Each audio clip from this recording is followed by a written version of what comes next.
O trabalhador brasileiro possui hoje seu código de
É um regime em que aqueles que dirigem a nação recebem um mandato popular, quer dizer, recebem por meio da eleição uma representação popular.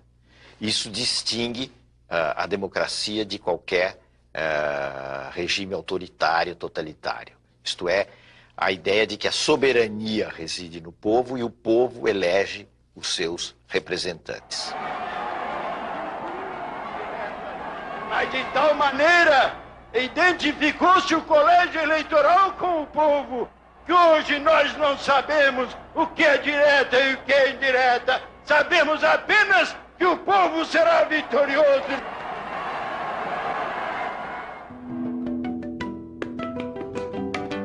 A morte do Tancredo levou à chegada ao poder do vice-presidente, que tinha sido eleito, José Sarney.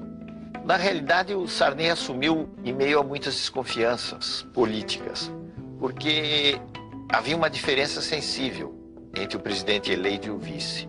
O Tancredo era um homem moderado politicamente e que vinha longamente combatendo o regime autoritário. Então ele tinha um crédito de confiança grande.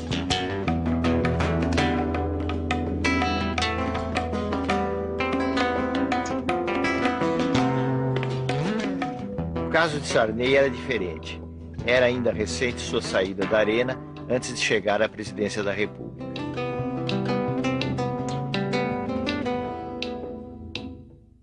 O Sarney manteve o SNI, o Serviço Nacional de Informações, como um órgão que vinha da ditadura e que ele entendeu que poderia ser adaptado a um outro contexto.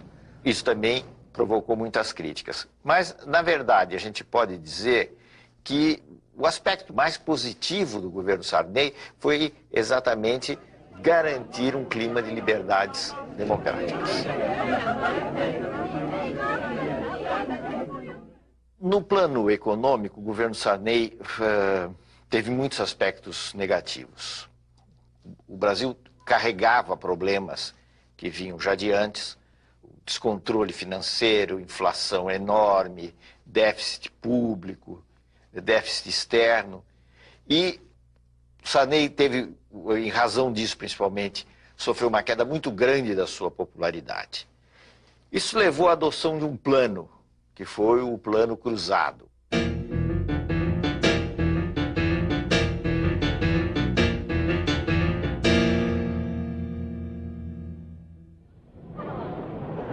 Se propôs um aumento imediato de salários, um congelamento de preços, e essas duas coisas juntas não funcionaram. Quer dizer, o congelamento mais o aumento salarial levou a uma busca de bens de consumo enorme por parte da população. Foi um momento de euforia, vamos dizer assim, da sociedade. Preocupado com a explosão de consumo que levaria a uma inflação de demanda, o ministro Funaro pede à população para poupar. E a forma de ajudar é poupando. Se eles consumirem um pouco menos, nós estamos consumindo 30%, 40%, 50% acima do ano passado. vamos consumir um pouquinho menos para dar mais tempo para que as empresas produzam mais. E guarda esse dinheiro na poupança. É uma grande forma de ajudar o Brasil. Em fins de 1986, o Plano Cruzado já fazia água, visivelmente, para os técnicos, para as pessoas que tenham maior compreensão da economia, das dificuldades, o plano fazia água. Agora, isso não era ainda claro para o conjunto da população.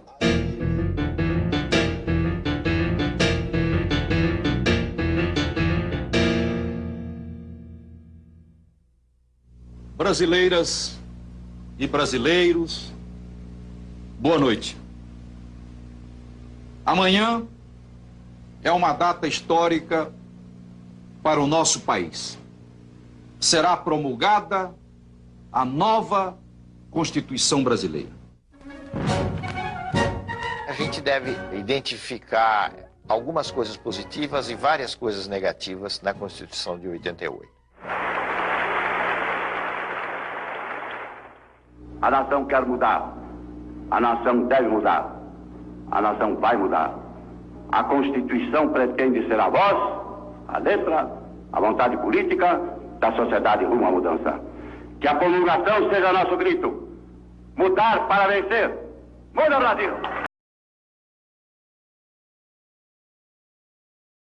O aspecto positivo foi o aspecto de querer assegurar os direitos dos cidadãos, de uma forma muito ampla.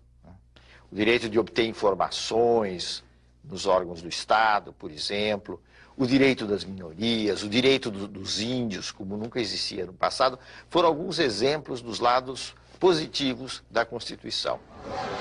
O lado negativo foi o detalhamento excessivo da Constituição. Quer dizer, a Constituição entra em detalhes de direitos trabalhistas, de direitos de maternidade, etc., que não são questões próprias de uma Constituição.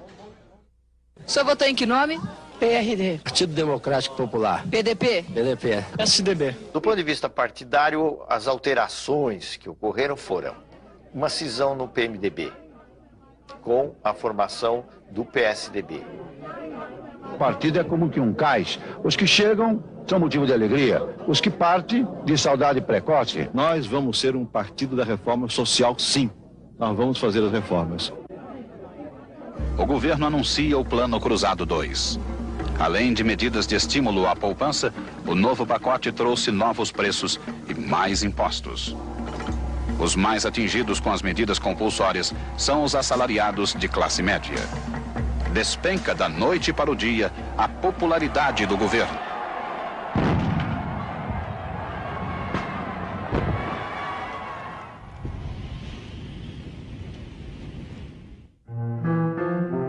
O fim do governo Sarney foi bastante melancólico. O Brasil acabou decretando uma moratória, quer dizer, deixou de pagar a sua dívida externa, e ao contrário do que muita gente pensa, isso representou um sério golpe nas finanças brasileiras.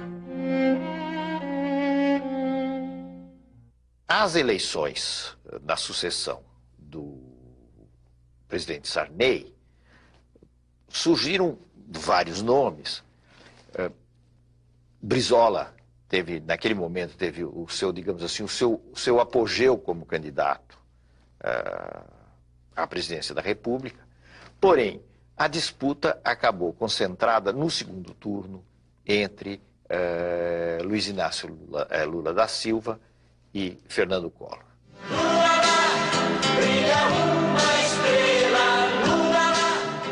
Lula era uma figura que vinha do movimento da luta dos trabalhadores do ABC, um importante líder sindical, ganharam um prestígio muito grande e, tendo como instrumento o PT, o seu partido, o Partido dos Trabalhadores, chegou a ter uma dimensão nacional que, àquela altura, era bem maior do que o próprio partido. Se nós não soubermos, nesse instante, saber quem é que está querendo que a sociedade brasileira avance e quem é que está querendo promover um retrocesso na sociedade, o povo brasileiro poderá cometer um equívoco muito grande nas eleições de 89.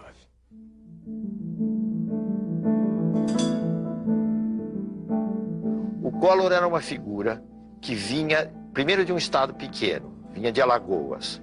Segundo, não tinha nenhuma máquina partidária que o apoiasse. Em terceiro lugar, ele usava o marketing e usava certos temas de moralização com muita eficácia. Foi o caso da campanha contra os marajás, que iludiu muita gente, porque ele se apresentava como alguém que ia combater os altos vencimentos de um determinado setor do funcionalismo público. Eu confio no Brasil. Eu confio no futuro que está reservado à nossa pátria. Com trabalho, com experiência administrativa como eu tenho, com coragem, com determinação política e no exercício da autoridade de presidente da República, nós haveremos, com a ajuda de todos aqueles que desejarem se incorporar nesse processo, de construir um Brasil novo, de construir um Brasil melhor, de construir um Brasil de que se orgulhem todos os seus filhos. Boa noite, minha gente. Esse foi um embate muito renhido e, como nós sabemos, o Collor acabou se elegendo presidente da República. A posse, em 15 de março de 1990, foi um luxo, reunindo representantes de várias partes do mundo e enchendo de esperanças os corações de milhões de brasileiros. Aos descamisados, aos pés descalços, àqueles que querem justiça social no país para poder viver dignamente. Todo mundo dizia ele vai fazer alguma coisa com a economia, porque havia um desarranjo geral. A inflação estava num nível absolutamente insuportável, era preciso fazer alguma coisa. E Collor dizia, eu tenho uma bala só no combate à inflação. E o que ele tentou no plano econômico, hoje nós sabemos, foi uma medida de uma ousadia imensa, que foi o sequestro, ou se quiserem, para ser mais benévolo, o congelamento dos depósitos bancários, na prática, não é? E, inclusive, abrangendo poupança, outras formas de rendimento, etc. O plano Collor provocou um choque, vamos dizer assim, na população.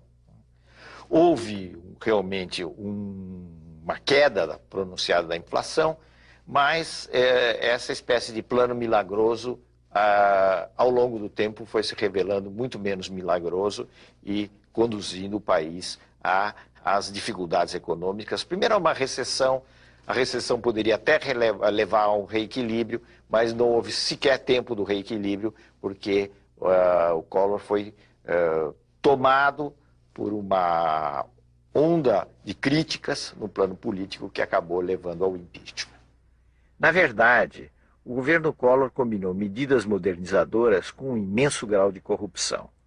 O escândalo da corrupção gerou um movimento formado principalmente por jovens de classe média, exigindo o impeachment do presidente, afinal aprovado pelo Congresso.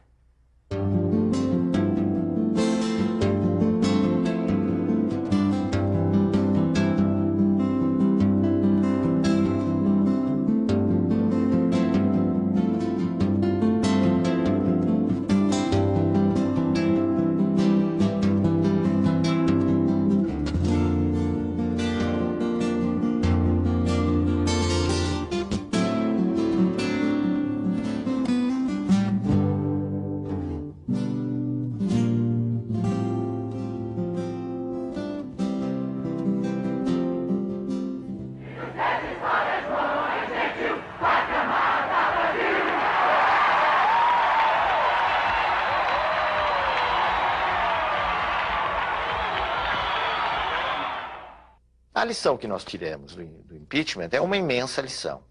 É uma coisa extremamente positiva e que nos levam a um otimismo razoável sobre a vida política brasileira, que tem muita coisa ruim, muita coisa negativa, mas que também tem muita coisa positiva. Por quê? Porque o impeachment foi um episódio, pela via legal, de substituição de um presidente da República, sem golpe militar, sem manobra palaciana, quer dizer, alguma coisa excepcional no quadro da América Latina. Foi um momento de um passo a mais na maturação da democracia brasileira. Iniciamos este trabalho citando que conhecereis a verdade e a verdade vos libertará. E Getúlio Vargas também em um certo momento disse: quase sempre é fácil encontrar a verdade. Difícil é, uma vez encontrada, não fugir dela. Espero que a nação não fuja dessas verdades. Muito obrigado.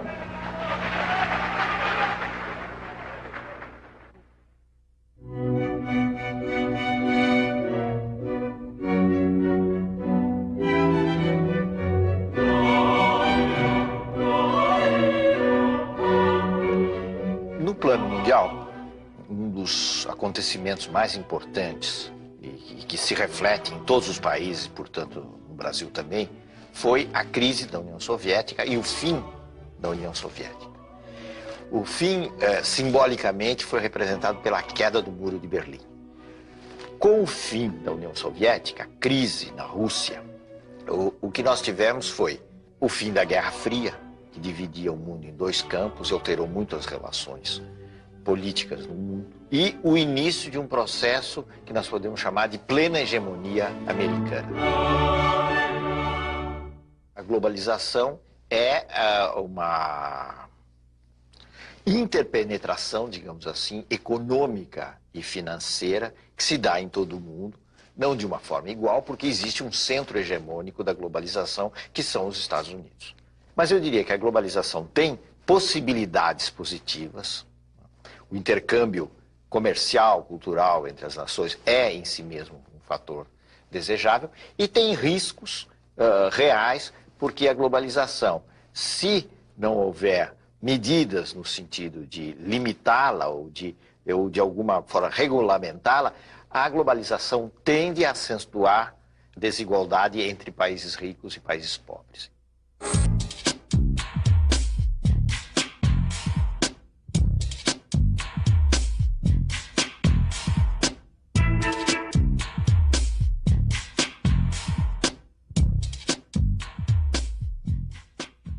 São as surpresas, os paradoxos da vida política que levaram Itamar Franco ao poder, como tinham levado Sarney ao poder.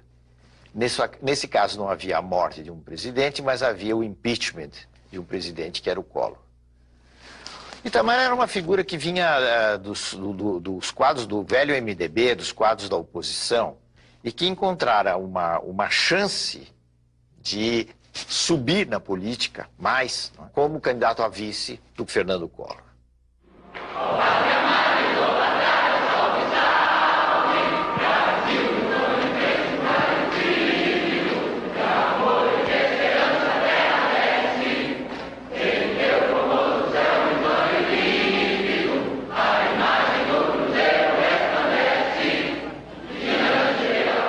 Compromisso do Presidente da República.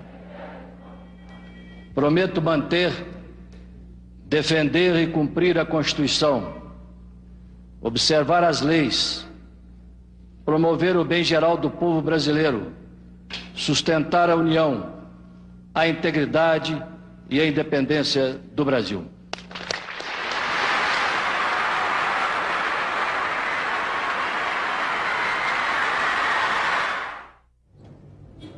Itamar fez basicamente um governo de transição. Ele completou o período Collor.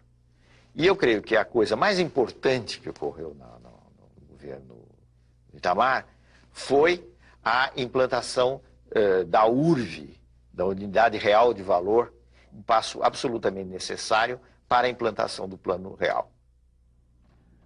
A moeda é o mais concreto dos atos de confiança das nações em si mesmas. Por isso, todos os processos inflacionários da história se relacionam com as crises políticas e com as crises morais. Com o real, o dinheiro que está no bolso do trabalhador vai manter o seu valor. Muito obrigado. Essa medida, a escolha de Fernando Henrique Cardoso para o Ministério da Fazenda, eu acho que foram os méritos mais significativos do governo Itamar. A disputa pela presidência da República, em 1994, se deu essencialmente entre Lula, que era mais uma vez candidato pelo PT, uma frente de oposições, agora enfrentando Fernando Henrique Cardoso.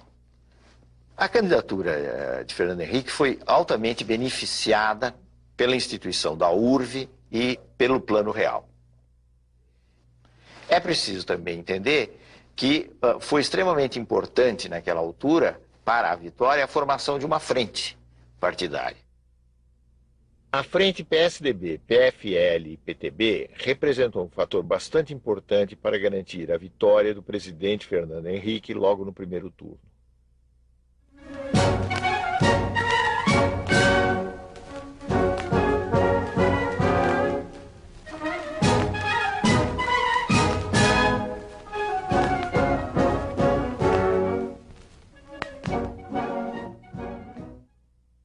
O Plano Real apresentou muitas diferenças com relação a planos anteriores. Primeiro porque ele acabou com a chamada indexação da economia. Quer dizer, acabou com aquele circuito de que os preços vão aumentando em função da inflação, etc. Ele quebrou isso. Fernando Henrique chegou às 9h30 da manhã. Cercado de crianças, comeu pão com manteiga e tomou café puro. Foi interrompido para dar autógrafo. Fernando Henrique pagou a conta de 55 centavos com uma nota de R$1 e recebeu um desconto de 5 centavos.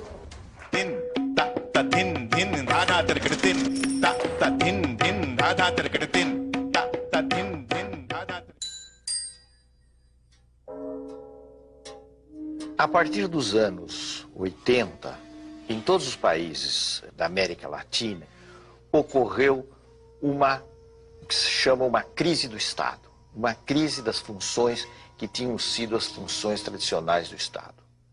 Quais eram essas funções tradicionais, que vinham, digamos, de 1930 para frente? Eram as funções de um Estado que tinha um papel importante de financiar a economia, financiar o desenvolvimento econômico, controlar, ser dono, inclusive, de empresas nas áreas estratégicas. Tudo isso levando a um desenvolvimento que tinha o Estado como eixo. No caso brasileiro, a tentativa de mudar esse modelo do Estado, tornando mais flexível, privatizando serviços, começou de uma maneira muito tímida no governo Sarney. Avançou algo no governo Collor, mas foi no governo Fernando Henrique que se deram as privatizações de empresas importantes. Declaro vendida as ações da Teleste Participações S.A. pelo valor de R$5.783 bilhões, com ágio de 64,28%. Então, as privatizações são um fenômeno dessa reavaliação, dessa mudança das funções do Estado, pensada em termos diferentes do que se tinha no passado.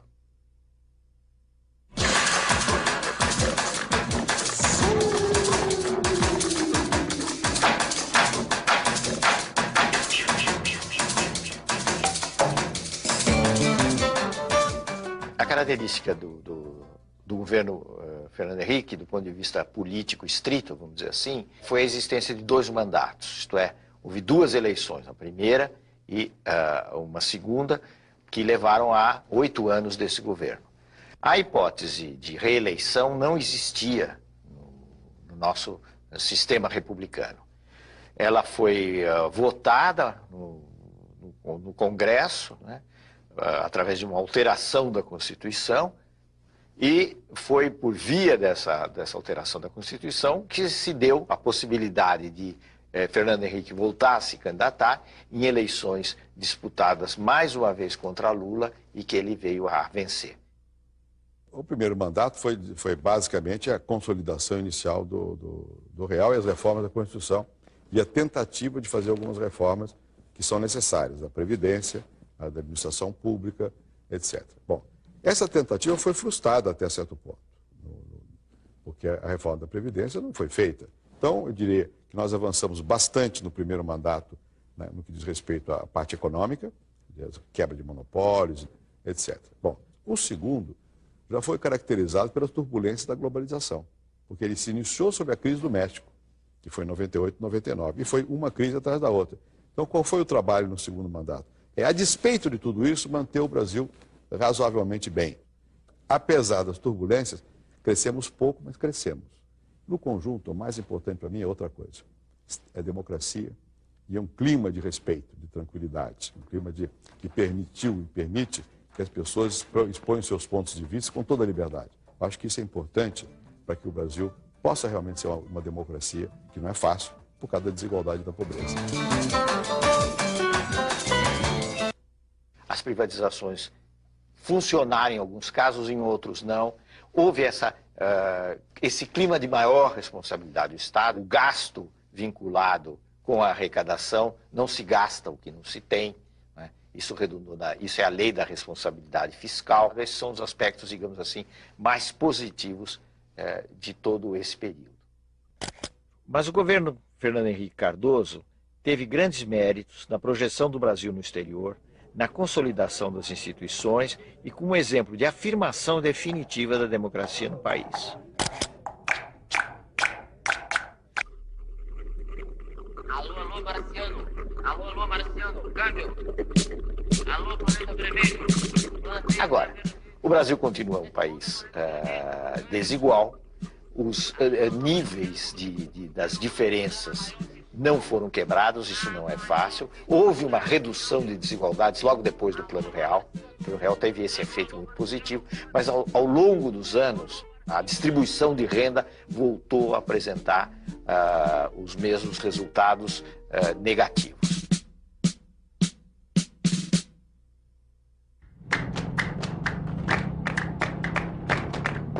As eleições de 2002 se caracterizaram pela sua absoluta normalidade. A nítida vitória de Lula rompeu muitos preconceitos, representando um fenômeno novo na história do Brasil.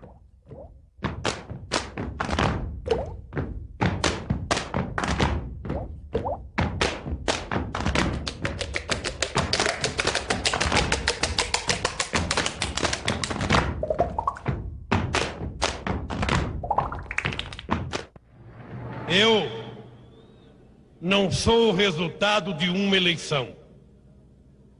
Eu sou o resultado de uma história.